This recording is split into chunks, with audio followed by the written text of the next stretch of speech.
காந்தா படம் உண்மையிலேயே சொல்றேன், ரொம்ப நல்ல படம். யாரெல்லாம் நடிகனாக விரும்புறாங்களோ அவங்கெல்லாம் இந்த படத்தை பார்க்கணும்னு நினைக்கிறேன். ஒரு அட்மாஸ்பியர் ஆர்டிஸ்ட்ல இருந்து ஒரு சூப்பர் ஸ்டார் வர பார்க்க வேண்டிய படம். நடிப்புனா என்ன அப்படிங்கிறத அழகா சொல்லியிருக்காங்க. சும்மா நானும் நடிகண்டான்னு சொல்லிட்டு ஒருத்தர் நடிப்பு பறக்கன்றான், வலிப்பு வந்த மாதிரி செஞ்சுக்கிட்டு இருக்கான். அவனெல்லாம் நம்ம நடிகனை ஏற்றுக்கிட்டவங்க துல்கர் சல்மானுக்குலாம் மிகப்பெரிய சிறந்த அங்கீகாரத்தை கொடுக்கணும். அவங்க ரொம்ப மிஸ் பண்றோம். தமிழ் சினிமாவில் வந்து யாராருக்கு சோஷியல் மீடியாவில் வர்றவங்களுக்குலாம் நம்ம வந்து வாழ்க்கை கொடுக்குறோம். துல்கர் சல்மான் அந்த மாதிரி அடிச்சுக்கலாம். இந்த படம் சூப்பரான மாஸ் படம்லாம் கிடையாது, செம்மையான ஒரு கிளாஸ் படம்.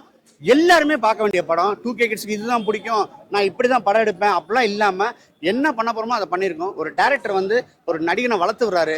வளர்த்து பின்னாடி நடிகன் வெளியே வந்தவொடனே டேரக்டருக்கு ஈகோ வந்துடுது, நடிகனுக்கு ஈகோ வந்துடுது. 2 பேருக்குள்ள ஈகோவை களைஞ்செடுத்து கிளைமாக்ஸை சொல்லியிருக்காங்க. ஒரு நடிகனும் ஒரு டேரக்டரும் வந்து ஈகோ இல்லாமல் இருந்தீங்கன்னா மிகப்பெரிய படைப்புகள்லாம் உருவாகும்டாங்கிறத நெத்திரி அடிச்சு சொல்லியிருக்காப்புல. சமுத்திரகனி சார் ஒரு டைலாக் சொல்லுவார், ஏண்டா கட்டு சொன்ன பின்னாடிலாம் நடிக்காதேடான்னு. அது வந்து ரியல் லைஃப்ல நம்மளுக்கு பொருந்துது. கட்டு சொல்றதுக்கு முன்னாடி வந்து ஸ்கிரிப்ட் அதுல உள்ளதை அவங்க சொல்லி கட்டடிக்கிறாங்க. கட்டுக்கு பின்னாடி வந்து நடிக்கிறான் பார்த்தீங்களா, அதெல்லாம் செய்யக்கூடாதுங்கிறத அழகா சொல்லியிருக்காங்க. படத்துல 3 ஹீரோ. ஒன்று வந்து பாக்கியலட்சுமி போஸ்ரே, 2வது வந்து சமுத்திரகனி சார், 3வது DQ துல்கர் சல்மான். 3 பேரும் இந்த படத்தை வந்து பண்ணியிருக்காங்க. இன்னொன்று, இந்த படத்தை எத்தனை தடவை பார்த்தாலும் நம்மளுக்கு ரசிக்க சொல்லணும். ஏன்னா இது ஒரு மிகப்பெரிய ஒரு படம்லாம் கிடையாது. கிளைமாக்ஸ் என்னன்னு தெரிஞ்சா கூட நடிப்புக்கானியே இந்த படத்துக்கு வந்து ரிப்பீட் ஆடியன்ஸ் வருவாங்க. படம் சக்சஸ். அந்த ஈகோ படத்துக்கு டைரக்டர் வந்து சாந்தான்னு வைக்கிறாரு. ஈகோ பிடிச்ச ஹீரோ என்ன செய்யறாரு, சாந்தாலாம் கிடையாது, காந்தாவுக்கு என்ன அர்த்தம் தெரியாது. ஆனா அவர் சாந்தாவுக்கு ஒரு அர்த்தம் இருக்கு. அவங்க அம்மாவுடைய ரியல் லைஃப் தான் படம் எடுக்கிறார். ஸோ இதுல என்ன வருது, இப்போ வந்து டைரக்டர் வந்து கதையை போய் சொன்னா கூட ஹீரோக்கெல்லாம் என்ன செய்யறான்னு கேட்டீங்கன்னா, டேரக்டர் போய் கதையை சொன்னா கூட ஹீரோக்கெல்லாம் என்ன செய்யறாங்கன்னா, எனக்காண்டி நீ படத்தை எடு, இதை மாத்து அதை மாத்துங்கிறேன்ல, செருப்படி அடி வச்சிருக்காப்ப. காந்தா படம் ரொம்ப அவசரமா ஃபண்டாஸ்டிக்கா இருந்தது. துல்கர் சல்மான் ரொம்ப நல்லதா இருக்கு. அதுக்கு மேல சிறந்த கதை தெரிவிக்கிறது. அண்ட் அந்த தியேட்டர்ல வந்து ஃபேமிலியோட பாருங்க. அந்த விண்டேஜ் லுக்ல ரொம்ப பியூட்டிஃபுல்லா கொடுத்துருக்காரு. துல்கர் சல்மான் நடிப்புக்காகவே நீங்க இன்னும் ஒரு தடவை வந்து பார்க்கலாம். அந்த பிளாக் அண்ட் ஒயிட்ல அவர் அந்த ஸ்டைலிங் பண்ணி அந்த கலர்ல எடுக்கிறது, அதுக்கப்புறம் அந்த பிளாக் அண்ட் ஒயிட்ல அவரோட எக்ஸ்பிரஷன்ஸ், அது டெஃபினட்டா அது தனியாக ரொம்ப அழகா இருக்கு. அது தவிர ஹீரோயினும் ரொம்ப நல்லா பண்ணியிருக்காங்க. பிஜிஎம், அந்த சினிமாட்டோகிராஃபி எல்லாமே ரொம்ப நல்லா இருக்கு. நல்லா ஃபேமிலியோட வந்து பார்க்குற படம். நான் செகண்ட் ஹாஃப்ல வருவேன். ஒரு சில் ரோல், அவ்வளோ. அதுக்கு மேல நம்ம வர ஒரு சில் ரோல், அதான். அதுக்கு மேல சொல்றதுக்கு இல்லை. இவங்க 3 பேரும் பார்க்குற போது நம்ம வந்து அவரை வந்து நான் நல்லா இருந்தது, நல்லா என்டர்டெயின் பண்ணுவார். அது நம்ம ஹெவியா இருக்கக்கூடாதுங்கிறதுனால ஃபர்ஸ்ட் ஹாஃப் ஒரு மாதிரி பிளாக் அண்ட் ஒயிட்டரா அந்த மாதிரிலாம் போகும்போது செகண்ட் ஹாஃப்ல டோட்டலி டிஃப்ரெண்ட் கான்செப்ட். அப்போ ராணா வந்து நல்லா கலக்கிறாரு. ரொம்ப நல்லா இருந்தது. அதான் இன்ட்ரெஸ்டிங்கா இருந்தது. ஏன்னா இவங்க இந்த 3 கேரக்டர்ஸ், ஆக்டர், டைரக்டர், ஹீரோயின், இவங்க 3ல யார் நடிச்சிருக்காங்க அப்படின்னு ஆடியன்ஸ் யோசிக்கணும். ரொம்ப கஷ்டமான விஷயம். அதுதான் ராணா ஹெல்ப் பண்ணுவார் எங்களுக்கு. கடைசி சீன் வரைக்கும் யோசிக்கிற மாதிரி வச்சிருந்தாங்க. ரொம்ப நல்லா இருக்கு. தேங்க்யூ. ஓகேவா, படம் மேக்கிங் அண்ட் பர்ஃபார்மன்ஸ் செம்மையாக இருந்ததுன்னா, ஆக்டிங், ஒவ்வொருத்தரோட ஆக்டிங், துல்கரோட ஆக்டிங்காக இருக்கட்டும், சமுத்திரகனியாக இருக்கட்டும், ஹீரோயினாக இருக்கட்டும், அண்ட் தென் ராணா தகுபாட்டியாக இருக்கட்டும், ஆக்டிங் தரமாக இருந்தது, யாரையுமே குறை சொல்ல முடியாது. அண்ட் தென் மேக்கிங் வந்து 1940s அந்த டைம்லேயே கொண்டு போயிருக்காங்க. சின்ன சின்ன விஷயத்து கூட ரொம்ப கவனிச்சு எடுத்திருக்காங்க.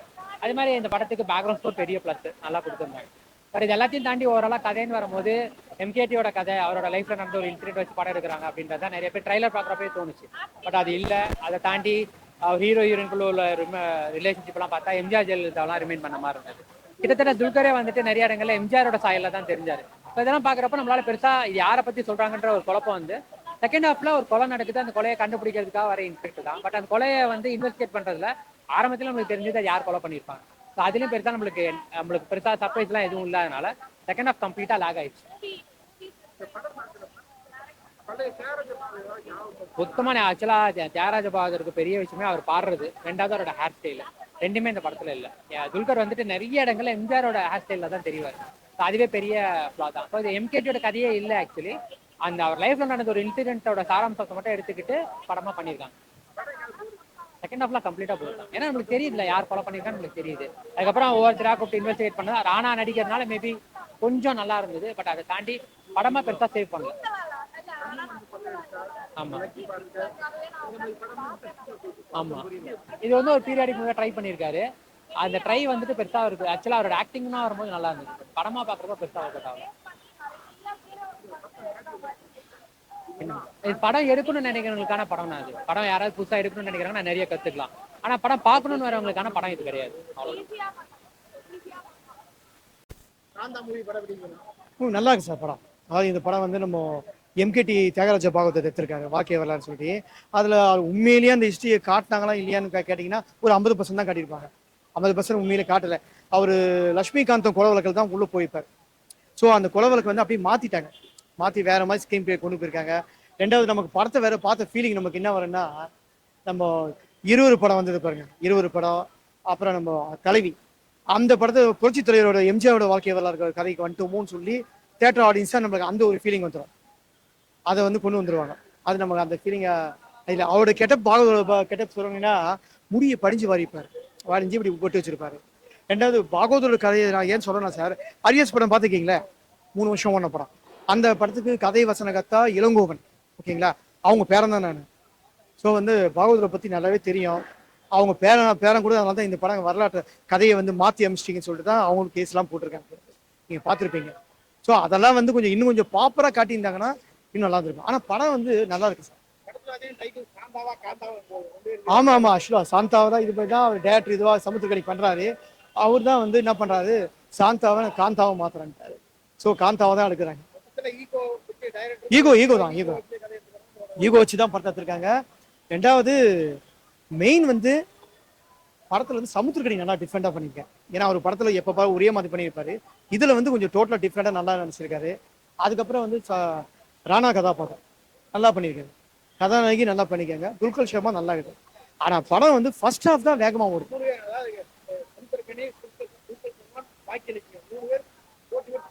ஆமா, உண்மை சார். ஏன்னா நம்ம வாழ்க்கை வரலாறு வந்து மாத்தி அமைச்சிட்டாங்க, நல்லா காட்டல, அதை பத்தி விட்டுருங்க. ஆனா நீங்க சொல்ற மாதிரி நடிப்பு வந்து அழகா நடிச்சிருக்காங்க. ஏன்னா அது வந்து நடிக்கிறது வந்து அவ்வளவு சுலுவில்லை. முகத்துல ரியாக்ஷன்ஸ் வந்து ரொம்ப அழகாவே காட்டியிருக்காங்க. அதாவது துல்கர் சர்மாவோட அப்பா மம்முட்டி அவர்களே பார்த்தா கூட கண்டிப்பா வந்து என் பையன் நல்லா நடிச்சிருக்கேன்னு சொல்லுவாரு. ஏன்னா அந்த அளவுக்கு மாத்தி ஸ்டைலா அமைச்சு நடிச்சிருக்காரு.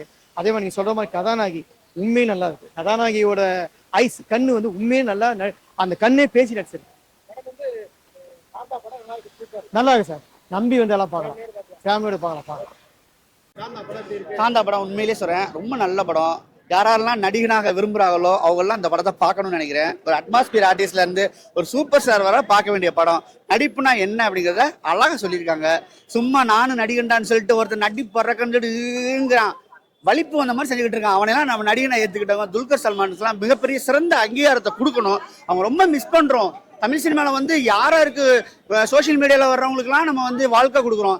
துல்கர் சல்மான் அந்த மாதிரி அடிச்சுக்கலாம். இந்த படம் சூப்பரான மாஸ் படம்லாம் கிடையாது, செம்மையான ஒரு கிளாஸ் படம். எல்லாருமே பார்க்க வேண்டிய படம். 2K கிட்ஸ்க்கு இதுதான் பிடிக்கும், நான் இப்படி தான் படம் எடுப்பேன் அப்படிலாம் இல்லாமல் என்ன பண்ண போகிறோமோ அதை பண்ணியிருக்கோம். ஒரு டைரக்டர் வந்து ஒரு நடிகனை வளர்த்து விடுறாரு.